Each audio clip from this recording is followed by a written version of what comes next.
এতিয়া তেওঁলোকে বহুত মানুহ স্পন্টেনিয়াছলি বিজেপিত যোৱা নাই মানুহ ডাঙৰ ডাঙৰ যি লিডাৰ দুই এক গৈছে তেওঁলোকে স্পন্টেনিয়াছলি আদৰ্শগতভাৱে বিজেপিত যোৱা নাই আণ্ডাৰ কম্পালচন আজি গৌতম ৰয় আমাৰ কংগ্ৰেছৰ পৰা গ'ল যি নহয় মই বাকী কথা নকওঁ under compulsion he was forced to go otherwise he will be in jail এই ধৰণৰ ভয় ভাবুকিৰে কিছুমান মানুহক নিছে বাকীবিলাকতো নিব পৰা নাই আপুনি চাওক আমাৰতো বহুত MLA আছে বহুত লিডাৰ আছে সবকেতো নিব পৰা নাই কিন্তু কিছুমানক তেওঁলোকে টাৰ্গেট কৰিছে আৰু কাক টাৰ্গেট কৰিছে আপোনালোকে অকমান চালি গম পাব যে কোনবিলাকক টাৰ্গেট কৰিছে মানে ৰজদিনাৰ লগত মই পাৰ্চনেলি কথা পাতিছো বহুতবাৰ পাতিছো তেওঁ স্পষ্টভাৱে আমাক কৈছে তেওঁ যোৱাৰ কোনো কথা নাই আৰু তেওঁটো বাইটো দিছে টিভিত তেওঁ বাইটো দিছে তেওঁ বিজেপিত যোৱাৰ কোনো ধৰণৰ তেওঁ পৰিকল্পনা নাই তেওঁ কোনো কথা নাইকিয়া এইটো আমাক স্পষ্টভাৱে জনাইছে মই আমাৰ AICCৰ জেনেৰেল ছেক্ৰেটাৰী জিতেন্দ্ৰ সিং ডাঙৰীয়াক তেওঁৰ ঘৰলৈ লৈ গৈছোঁ লৈ গৈ আমি ঘৰত কথা পাতিছোঁ আৰু যেতিয়া 9 ডিচেম্বৰলৈকে আমি কথা পাতিছোঁ 9 ডিচেম্বৰলৈকে কথা পাতোঁতে তেওঁ আমাক বাৰম্বাৰ কৈছে কোনো কাৰণত তেওঁ বিজেপিত নাযায় এইবিলাক সব বিজেপিৰ এটা ভুৱা প্ৰচাৰ বুলি আমাক কৈছে আমি তেনেকেই ভাবি আছিলোঁ আৰু সিদিনা তেখেতে যেতিয়া মুখ্যমন্ত্ৰীক লগ কৰিছে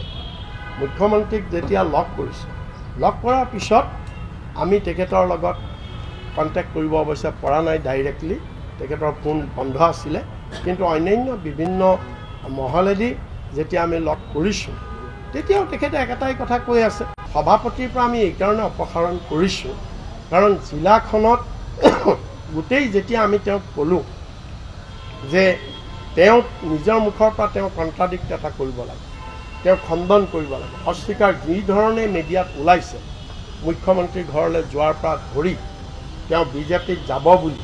যি ধৰণৰ গোটেই কথাবিলাক ওলাইছে সেই কথাবিলাক তেওঁ ডিনাই কৰিব লাগে যেনে ৰকিবউদ্দিন আহমেদৰ কথা ওলাইছে তেওঁ লগে লগে ডিনাই কৰিছে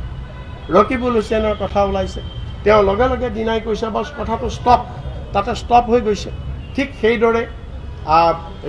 ৰজনীনা তিৰ্কীৰ কথা ওলাইছিল তেওঁ ডিনাই কৰিছে কথাটো ষ্টপ হৈ গৈছে কিন্তু তেওঁ ডিনাই কৰা নাই আৰু তেওঁ ডিনাই কৰা নাই যিহেতু তেওঁ ডিষ্ট্ৰিক্ট সভাপতি হৈ আছে গতিকে ডিষ্ট্ৰিক্টখনত তেওঁ এই গোটেই লিড দি আছে পাৰ্টিত আমি সেইকাৰণে আমি তেওঁ যেহেতু তেওঁ নিজে ডিনাই কৰা নাই ডিষ্ট্ৰিক্টৰ লিডাৰশ্বিপত আছে সেইকাৰণে তেওঁ ডিষ্ট্ৰিক্ট সভাপতিৰ পৰা সেইকাৰণে তেওঁ আঁতৰাই দিয়া হৈছে আৰু আমি ৱেইট কৰিম আমি 25 তাৰিখলৈকে ৱেইট কৰিম যদি সঁচাই আমিতো শুনি আছোঁ তেওঁ 26 তাৰিখে যাব বুলি 26 তাৰিখে যাব বুলিতো আমি সবেই শুনি আছোঁ মিডিয়াত জানো আমি ৱেইট কৰিম আৰু যিদিনা তেওঁ সঁচাকৈ যাব আমি তেতিয়া তেওঁ তাৰ আগতে আমি দলৰ পৰা যিটো অনুশাসন ব্যৱস্থা ল'ব লাগে সেইটো লোৱা হ'ব